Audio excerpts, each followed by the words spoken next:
मनसे अध्यक्ष राज ठाकरे यांनी कणकवलीमध्ये महायुतीचे उमेदवार नारायण राणे यांच्या प्रचाराकरता सभा घेतली।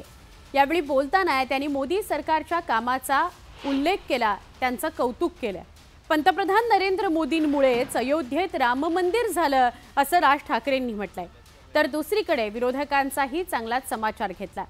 उद्धव ठाकरेंची शिवसेना राज्यात 7.5 वर्ष सत्तेत असताना राज्यातले उद्योगधंदे बाहेर कसे गेले असा थेट सवाल राज ठाकरेंनी केला। दरम्यान नारायण राणेंना विजयी करण्याचं आवाहनही राज ठाकरेंनी केलं। आणि जर समजा काल उद्धव ठाकरे इकडे येऊन गेले ना, हे तुमचं ज्याला ते 2.5 वर्षाचं जे काही झंगाट होतं ना, 2.5 वर्ष मला दे, 2.5 वर्ष तुम्हाला घ्या। समजा असं पकडूया की त्यावेळेला भारतीय जनता पक्षाने मान्य केले असते तुमची 2.5 वर्ष, आज बोलला असतात का? हे जे आज तुम्ही जे बोलतात हे बोलला असतात का? नसता बोललात। कारण सत्तेचा बोळा कोंबला असतो तोंडात। मग आता काय बोलणार? ती गोष्ट हिरावून घेतली म्हणून लागली खाली।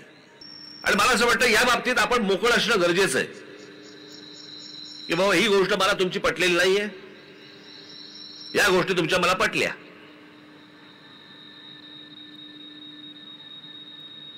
मग ती नोटबंदीची असेल, पुतळ्यांची असेल, अनेक गोष्टींची असतील।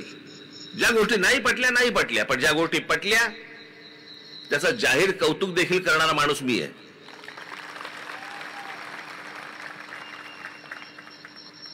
ज्या प्रकारचं 370 कलम काश्मीर बंधन रद्द झालं, किती वर्ष ऐकतोय बाबांनो? मी तुम्हाला जे सांगतोय ना, हे फक्त वरवर पकडू नका, याच्यामध्ये हे सगळे जमिनीचे व्यवहार आहेत। यांच्याच लोकांनी घेऊन ठेवलेल्या सगळ्या जमिनी, हे प्रकल्प आणायचा नाही आणायचा हे सगळं ठरवायचं। मग जिथे जमिनी घेऊन ठेवलेल्या आहेत तिथे जास्ती मुलांनी सरकार जास्ती पैसे देतं। म्हणजे तुमच्याकडनं 10 रुपयाला घ्यायची गोष्ट आणि सरकारकडनं 200 रुपये घ्यायचे, हे सगळे धंदे इथे कोकणामध्ये सुरू आहेत। आणि याच्यासाठी म्हणून पहिल्यांदा प्रकल्प थांबवायचा, जमिनीची किंमत वाढवायची, मग त्याच्यानंतर या सगळ्या गोष्टी करायच्या। हे सगळे धंदे इकडचे, हे सगळे आता लोकप्रतिनिधी आहेत ना, हे खासदार हा इथला, यांचे हे सगळे प्रकार सुरू आहेत। याला बळी पडायचंय तुम्हाला?